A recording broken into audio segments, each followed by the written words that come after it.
Good morning to all. जैसे preamble के एक अनदर कीवर्ड्स को हम लोग यहाँ पढ़ेंगे वो है सेक्युलर। हम लोग जैसे प्रियम्बल और प्रस्तावना को पढ़ते हैं, जैसे identity card of the Indian constitution कहा गया है, उसमें हम पढ़ते हैं be the people of India.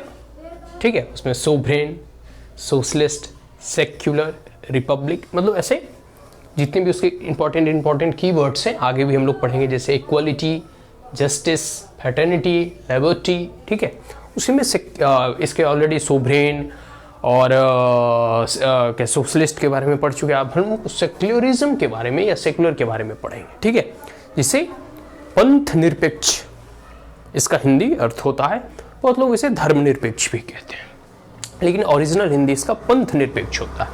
यह भी जो है 42nd अमेंडमेंट 1976 के कॉन्स्टिट्यूशनल अमेंडमेंट के अंतर्गत जो है इसे इंक्लूड किया गया था। ओरिजिनल संविधान में, ओरिजिनल कॉन्स्टिट्यूशन के प्रियम्बल में सेकुलर शब्द नहीं था। इंदिरा गांधी के समय में इमरजेंसी में जो है ये 42nd अमेंडमेंट 1976 में से इंक्लूड किया गया, इसे जोड़ा गया।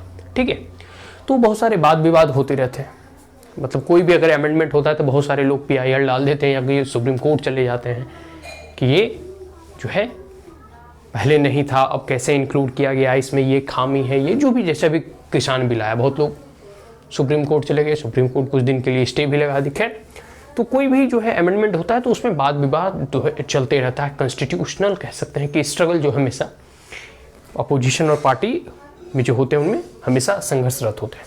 तो सुप्रीम कोर्ट का एक 1974 का एक जजमेंट आता है, वो स्टेट करता है कि सुप्रीम कोर्ट फिर further said that what secular state were not expressly mentioned in the Indian Constitution anywhere। कहने का मतलब है कि जो सेक्युलरिज्म है या फिर धर्मनिरपेक्ष हो गया या पंथ निरपेक्ष हो गया, ऐसा कोई शब्द भारतीय संविधान में कहीं भी जिक्र नहीं है। लेकिन ठीक है, not mention expressly in the constitution, लेकिन according to the article 25 to 28 granting the fundamental right of freedom of religion। कहने का मतलब है कि यह सही है कि भारत के संविधान में कहीं भी पंथ निरपेक्ष या धर्म निरपेक्ष का जिक्र नहीं है, क्योंकि उस वक्त कारण था, संविधान का जब निर्माण हो रहा था उसी वक्त पाकिस्तान की डिमांड हो रही थी एक on the basis of religion, धर्म कह सकते हैं, पूरे के पूरे राष्ट्र का 3 खंडों में विभाजन हुआ। तो उस वक्त भी ऐसे लोगों की मानना थी हम कि कोई ऐसे धर्मनिरपेक्ष वगैरह इसे धर्मशाला, लेकिन इस संशोधन सेकुलरिज्म जो अमेंडमेंट हुआ वो अभी इस समय में लाया गया जब सारे ओपोजिशन वगैरह जेल में बंद थे, उन्हें बंद कर दिया गया, इमरजेंसी के दौरान, मतलब एक प्रकार से कह सकते हैं।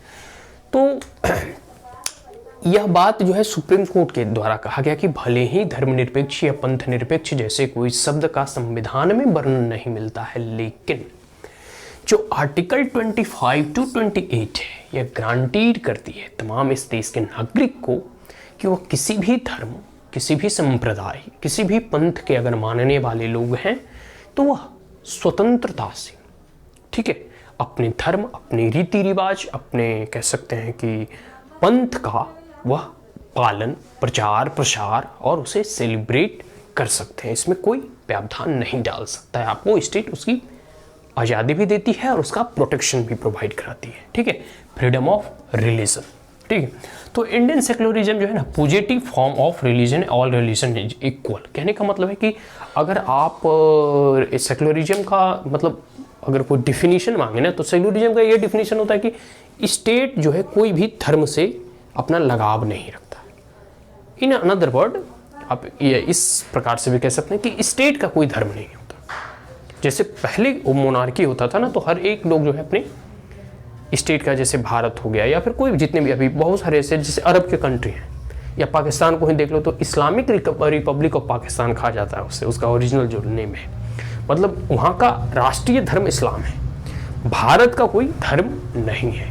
तो इस प्रकार से कर सकते हैं, इंडिया जो है सभी धर्मों को बराबर मानता है, किसी इरिस्पेक्टिव ऑफ कोई भी धर्म, और विश्व के हर एक धर्म जो है भारत में मनाए जाते हैं, और यहाँ स्टेट का कोई अपना रिलीजन नहीं है। All religion are equal in the eye of the state. तो ये जो है सेकुलरिज्म हुआ इंडिया का। ठीक है, लेकिन इसमें कुछ रिस्ट्रिक्शंस वगैरह भी कभी कभी डाल दिए जाते हैं, जैसे दंगा फसाद हुआ था 44, मतलब जो भी होता है उस वक्त लॉ एंड ऑर्डर को सिचुएशन या पीसफुल समाज को बनाने के लिए कुछ इसमें कंडीशंस भी लगाए जाते हैं, कुछ रिस्ट्रिक्शंस भी वो इमरजेंसी सिचुएशन। लेकिन ऐसे जो है सामान्यतः जो है लोग अपने धर्म को मानने के लिए, मनाने के लिए स्वतंत्र हैं और सभी धर्म रिस्पेक्टिव ऑफ एनी रिलीजन जो है इक्वल है। तो प्रीएम्बल के कीवर्ड सेकुलर था, इसको हम यहीं अब समअप करते हैं। इसके अगले जो कीवर्ड्स हैं, ठीक है, जैसे रिपब्लिक हो गया, जस्टिस हो गया, फ्रेटर्निटी हो गया, इक्वलिटी हो गया, इन तमाम कीवर्ड्स को हम आगे देखते हैं। ठीक है जी, thank you once again, have a great.